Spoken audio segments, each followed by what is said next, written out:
My name is Dino Dini. I am an independent video game developer. I've been doing that for 35 years or something. What I was born to do, I should think.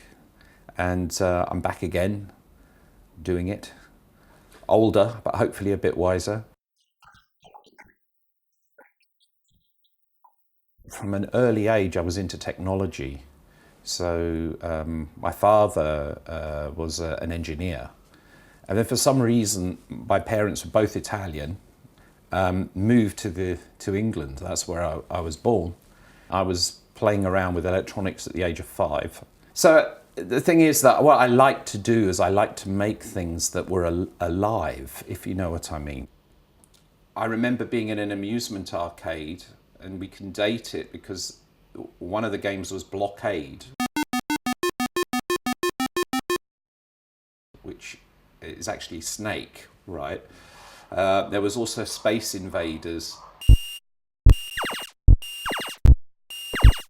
It's fascinating, isn't it? I did play them, but when I played them, I said, I want to make them. That was very, very strong feeling. It wasn't enough to play them, I wanted to make them. And the motivation was to make something that's alive. When I got to about 13 years of age, it became possible to own a computer. So this was really weird because it's like computers up to that point were ridiculous things that only scientists and very rich people could have anything to do with. But they came into the home in this weird way. It was affordable. I remember 13, I was working on the Acorn System 1, 14 on the Acorn Atom. The first published games were dated 1980, so that would have been when I was 15. I was making some money, but it wasn't to support myself. But I had to go to school, right? So basically the story is I finished school and then my parents wanted me to go to university. It's probably good that I did. When I left that, I'm 21 years of age and I find a job repairing computers at a place called Silica Shop in Sidcup.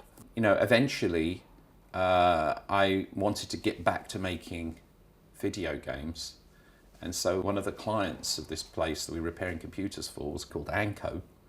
And they were in Dartford, which is sort of the east, sort of southeast of London. And I said, well, I'll go and visit them.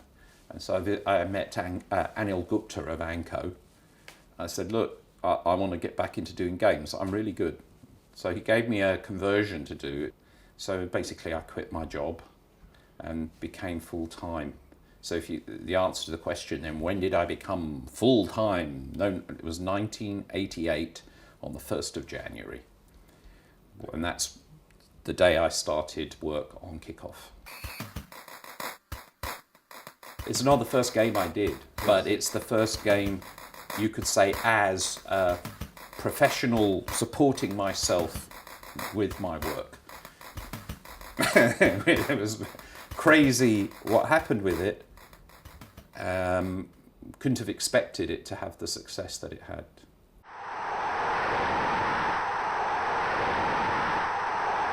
Anil Gupta wanted a football game. I remember he was saying, you know what you're doing. I said, so what do you want me to do? And he said, well, I've been looking at football games and they aren't very good. Okay. It's a challenge.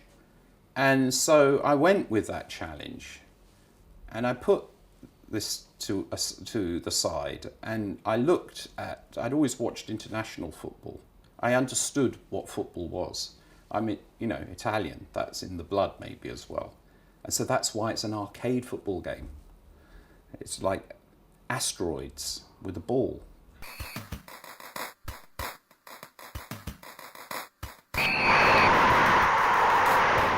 It's alive, has a life of its own, and you work within it, and everything is fluid, smooth motion, responsiveness, you make your decision, you succeed or you fail, down to your ability to hold it together when you're under pressure. I think a lot of the early games were like that. I had to program that in assembler to make it run fast enough on these machines. And the development environments were very poor and very rough. But then on the other hand, many aspects were simpler. The sprite sheet isn't not really that difficult to make it work and so on. So it's a thing about design. Design is all about getting from a situation with massive possibilities down to only one. That's your job as a designer, is actually to cut stuff out. And the more you have to cut out, the bigger your work. Back then, the constraints of the platform and of my knowledge and abilities actually meant that a lot of decisions were easier to make, if you know what I mean. And so that kind of compensated for the fact that I was working in assembler on early platforms, and it was slow and didn't have any hard disks, it was all on floppy disks. I mean, it's crazy. Anko were a very small company, and they were not in good financial situation. And I was developing it for free, if you know what I mean. So I didn't have any advance. And Anil was keen to get the game published. And I started to get pressure at the end of that 15 months, even though he hadn't invested anything in it. He was telling me, it was really positive feedback. And that was the first sign that I had that actually this was something good, But he had the connections with the distributors, and so he used that. And I think when they saw that the game actually had some value, it was weird because I didn't see it. I said, okay, it's just another game, it's just another Asteroids. What was there to be excited about? Asteroids, but it's football. But it put Anko on the map in a way that he probably would never have imagined. I mean, he hit the jackpot. It was like a dream come true, no doubt, for him. Must have made him a very rich man.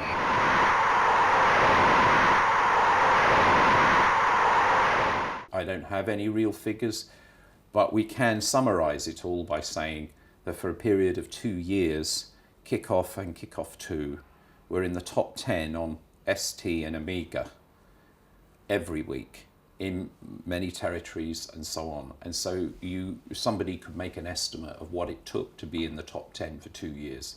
Other games didn't do that. They would be around for a while and then they would disappear. So I'm quite sure it was a lot. The young devs of today need to understand that success is a double-edged sword, and if you don't look after the sword and handle it properly, it will cut you. And there's a lesson here. It's like, don't, and I would say this to any independent game developer, don't ever do what I did and just go entirely by trust and not really look after the business side of it. It's so tempting to just say, okay, on the release, let's agree, you pay me some money, we do this, blah, blah, whatever.